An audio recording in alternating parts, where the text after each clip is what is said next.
Welcome to the Football Debates podcast. I'm your host, Mike Debates. In this episode, I'm going to present to you my idea for a developmental football league, a league where players, coaches, and officials could continue to enhance and develop the skills that can maybe move them up to the next level. Maybe have the players make an NFL roster, the coaches move up through the coaching ranks, and provide NFL officials with a larger pool to draw from for retirements and replacements for NFL officials, plus giving the officials a year-round job. I will also present to you my idea for an 8-team National League, or US League, an 8-team European League, and the possibility of a 16-team Transatlantic League. Right now, if you're a football player, you are a college player or you're an NFL player, there really isn't much of a gray area. There's no minor league system. Baseball and hockey are two good examples of multiple levels of minor league systems that can develop players, enhance their skills, fine-tune their mechanics, and allow them to potentially reach the top level, the professional level. Football doesn't have that. In a previous episode where I talked about college football realignment, we talked about how college football is, in a sense, the NFL minor leagues.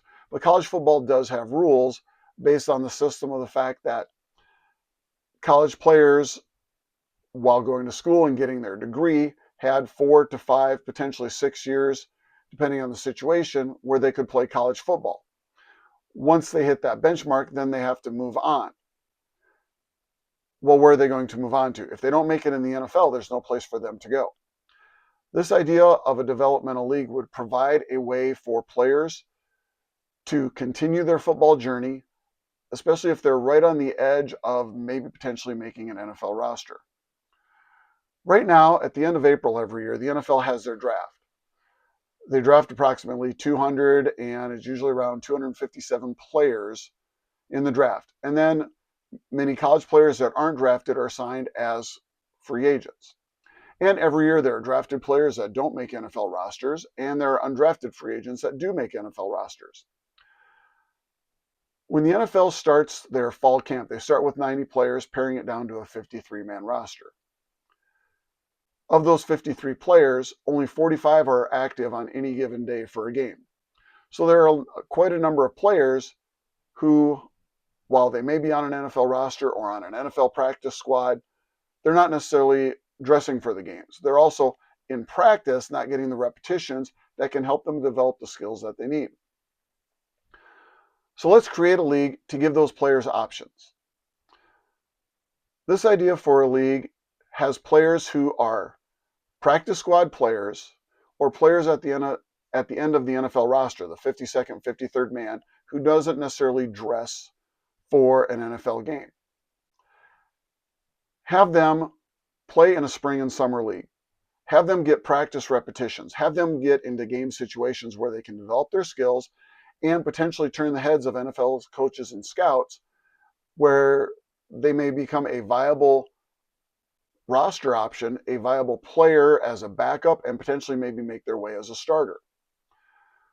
Right now, there is no path for those players.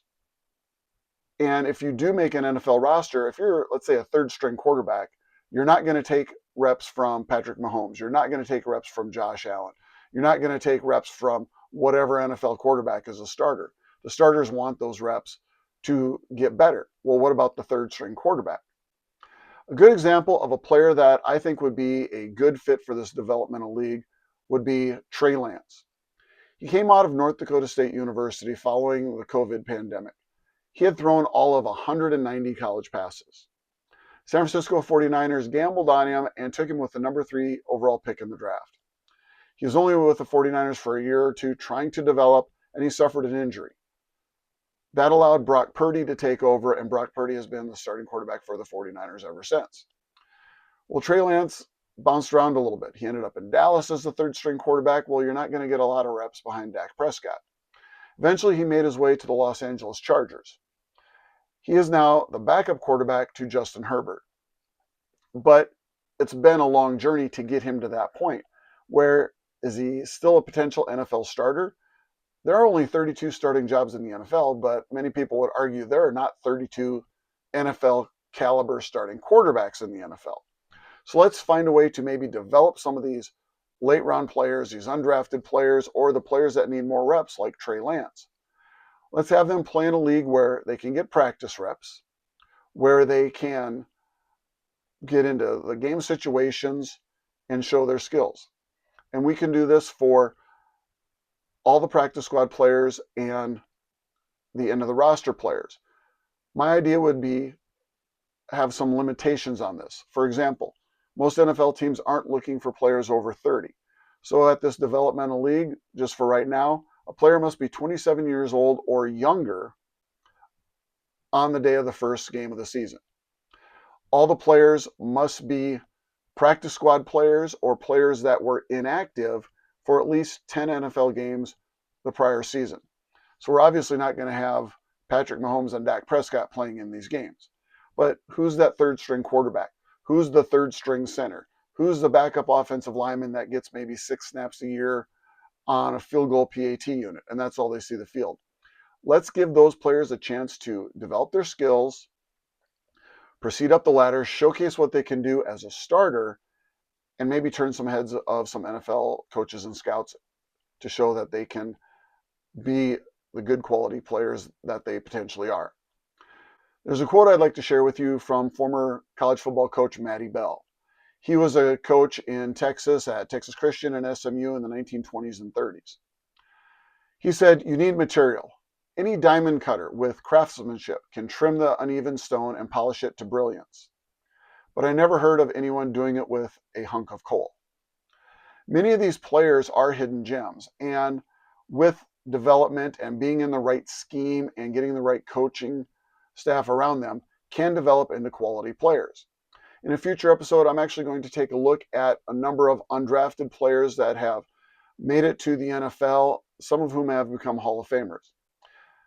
They didn't have this path. Let's try to give some of those players that path to potentially be found and have a career. What about coaches? There are dozens of coaches in the NFL that are position coaches that aren't necessarily the greatest quality of coaches. They might know their craft, but they don't know how to teach it. Or you have coaches that maybe don't have the knowledge base. They think that they do, but they can't display that knowledge base, but they are good teachers. And what about the players whose NFL careers have finished? These players have a storehouse of knowledge of their positions, whether it's an offensive lineman or a defensive back or a wide receiver. Can they convey that information, that knowledge that they have, to other players? Some of the best managers in baseball history have been basically, at best, average players. Tony La Russa, who managed the Cardinals and Oakland A's to several World Series titles and to the World Series championship, he was an average player. Tommy Lasorda, who was a Dodgers legend, was a career 200 hitter. Tom Kelly, who took the Minnesota Twins to the World Series in 87 and 91, he was a career 200 hitter as a player. These were very average players. And you can see average players that can develop into good coaches. Sean Payton, for example, he was a replacement player in the 1987 NFL season when the players went on strike, and Sean Payton was a quarterback, I believe, for the Chicago Bears. He didn't have the ability to make it as an NFL player, but he's turned out to be a pretty darn good coach. So let's give these former players an avenue to continue their career in a different arena. Let's have these players learn from coaches, learning how to teach the skills that they have and pass that knowledge on to the next generation of players. Let's help them develop a different skill set, and let's help them have a career that is outside of necessarily just being on TV or some other businessman. A lot of these players want to stay in the game or around the game. And when former players don't have that connection to the game, many of them are lost. Let's give them a path to having a successful second career and see where these coaches can go. Another area of coaching that we can look at is college coaches. Let's look at Division III or Division II or FCS coaches. Some of these coaches are good quality coaches, and it may take time for them to move up the ranks. but these coaches also need to learn and develop the skills to coach at a higher level. Let's give them the opportunity to be interns or assistant position coaches in this developmental league. They can work with NFL coaches or coaches from the bigger schools like a Georgia or an Oregon or an Ohio State, sharing ideas, sharing concepts, and learning how to adjust to the game that's played at a faster level and a more significantly different talent level. Players that come from the FCS level, teams like South Dakota State and North Dakota State and Incarnate Word and Montana State, those players from the lower levels oftentimes are referred to as kind of gambles by NFL teams because they haven't faced a higher level of competition. Well, let's let the coaches see that level of competition, take some of that knowledge back to the teams where they're coaching. If they're coaching at a North Dakota State or a South Dakota State or a University of Sioux Falls or whatever small college may be in the area, let's allow them to teach their players skills that might get them noticed at the NFL level. Officials. The NFL and the officials union just reached a new collective bargaining agreement. And I addressed this in a previous podcast discussing on how I think NFL officials should be a year-round job, not a part-time job. These officials right now, if an NFL official retires or something happens where they need replacements, there isn't a large pool to pull from because of the requirements that you have to get to move up the officiating ladder. You have to officiate so many years at a smaller college level to move up to the next college level, to the next college level, and then eventually to the NFL. That's why you don't see a lot of 20-year-old NFL officials.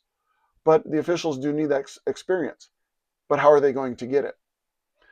And how do we change their perspective and help them learn different ways to get those skills?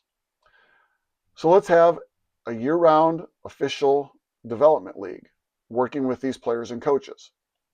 It'll help officials at the college level adjust to the speed of what may be an NFL game, and will allow NFL officials to mentor the up-and-coming officials, so that way we can start getting a better quality group of officials moving up through the ranks. For example, in this developmental game, let's have a referee at the NFL level. Let's call him George. Let's have him be an umpire at the developmental level. Let's have a college official. Let's say they're a down judge at the college level. Let's call him Stan. Let's say he's looking to be an NFL official. Let's have him be a referee in this developmental league. So now Stan can be a referee, run the show, call out the penalties, and get the overall picture of the officiating. And he has George, the NFL official, working as an umpire to help him, mentor him, and guide him through the process, give him advice on how to present penalties to the crowd, discussions with the coaches, talking to the players, and there can be that mentorship program. Let's have NFL and college officials work different positions than what they do during the course of a regular season. So if an NFL official is a back judge during the NFL season, during this developmental season, let's have him be a line judge or the down judge, and vice versa with a college official. Let's give them something else to look at, another portion of the game to concentrate on, which can enhance their skill level and help them focus on different aspects of the game. So these are just some of the ways where players, coaches, and officials can be developed, and we can generate another level of skills for all of the groups. Now, what else can we do? Well, let's have an 8-team league. This has been tried in the past with and without the help of the NFL. In the 70s, there was the World Football League. In the 80s, there was the United States Football League. In the 90s, there was a kind of this idea of a developmental league in Europe. And it did produce some good results. In fact, Kurt Warner and Adam Vinatieri, who are now both Hall of Famers, played in this league, and that helped get them noticed. Right now, you have the United Football League, which is not associated with the NFL. But if we have a league that's associated with the NFL, we can have players that are potentially on NFL rosters every fall, continue to enhance and develop their skills in the spring and summer. These players will have some name recognition. For example, Trey Lance. Shedeur Sanders is another name of a player. Well, right now he is in competition for potentially the starting quarterback for the Cleveland Browns. Let's say he doesn't become the starter. Let's say he ends up as the third string quarterback. He's the emergency quarterback and he's inactive for most games. Have him play in this developmental league. Further develop and enhance his skills. And having that name recognition out there, he can play on one of these developmental teams. And that should draw fans to the game, whether the fans want to see him be a success, be a failure, or just are curious about him. Whatever case it might be, it would be a way to bring fans into the game. Now, where would we put these teams? Where should we have these teams located at?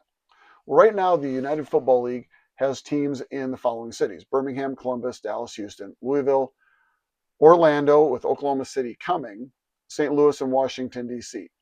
I left out Orlando right now and I substituted Oklahoma City.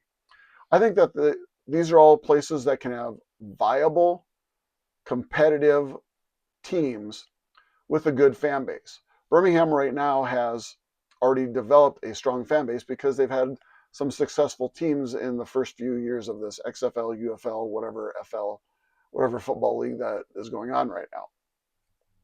Oklahoma is a state that is football crazy, which I think is great. They've already proven that they will back a successful team. The Oklahoma City Thunder are competing for NBA championships. Their crowds have been incredible. Imagine what a football team would do, even if it's a developmental team. If they have players with some name recognition, fans that are followers of college football will recognize those names and will go to see those players develop. So let's try to put teams in some of these cities. One thing I would like to see a little bit different is not necessarily have these teams in markets that already have NFL teams. Let's expand the market. Instead of having a team in Dallas, move it over a little bit to Fort Worth. Instead of Houston, maybe San Antonio. Instead of Orlando, well, there's already teams in Atlanta, Tampa, Jacksonville, and Miami. Let's put a team, like I said, in Oklahoma City. St. Louis used to have the Rams and the Cardinals. Let's put a team there. I like the idea of a team in Columbus, Ohio, somewhat close to Canton, where the Hall of Fame is. Let's give some of these cities a chance to have their own teams. Maybe Portland, Oregon, Salt Lake City, Utah. There's a number of cities where the potential is there to get an established team. And if you have named players who are good college players but don't quite make it in the NFL or are on the practice squad and they need to further develop, having these named players on these teams can help draw fans in and potentially enhance the quality of the product. Having these players develop, they continue to get better, show what they can do in a game situation, and move on to the NFL. And internationally, I mentioned earlier, the NFL used to have NFL Europe. They had a number of teams in Amsterdam, Berlin, London, and Barcelona, I know for a few. I just threw these teams out there: Amsterdam, Barcelona, Berlin, Frankfurt, London, Madrid, Rome, and Scotland. Scotland isn't a city, but there was a team in Scotland in the original NFL Europe. But these teams, these cities potentially could support teams. And with the NFL now having international games every year, multiple games they've had games in Ireland, in London for several years. They're starting to have games in Germany. One of the first games in Germany that they had, I don't remember what teams were playing, but the tickets sold out in 45 seconds. It was a 100,000 seat stadium. And even after all the tickets were sold, they had a waiting list of another 250,000 people. Well, they're not going to be seeing the big name stars, Dak Prescott and Lamar Jackson and Patrick Mahomes. The fans in Europe can still see good quality players if we develop them over here in the United States. If we have this developmental league, we can send good quality players. They can see good quality football that can feed that fan base and hopefully maybe enhance the NFL footprint in Europe. The NFL is going global. Games in Brazil, Australia, they've had preseason games in Japan before. But Europe is really the market where they're looking to expand the most. And who knows, maybe potentially we combine the American Developmental Football League with this developmental league in Europe, And you can have a transatlantic league with their own Super Bowl, 16 teams drawing players from NFL rosters, again, the practice squad players, the players who are inactive for most games, and undrafted college players or college players that don't make NFL rosters. Let's have them compete here. They can have their own Super Bowl. Maybe have it coincide with the end of their season, the start of NFL training camps, something along those lines. But it's a way to develop players, coaches, and officials, give everyone year-round work to enhance their skills and give a better quality product to the NFL on Sundays. We're going to look more at this in another podcast. I'm going to break down how we would have players from the various NFL teams match up with the American and European teams in another episode. But for right now, this is the Football Debates Podcast. I'm your host, Mike Debates. Don't forget to hit that like and subscribe button, and we'll see you on our next episode.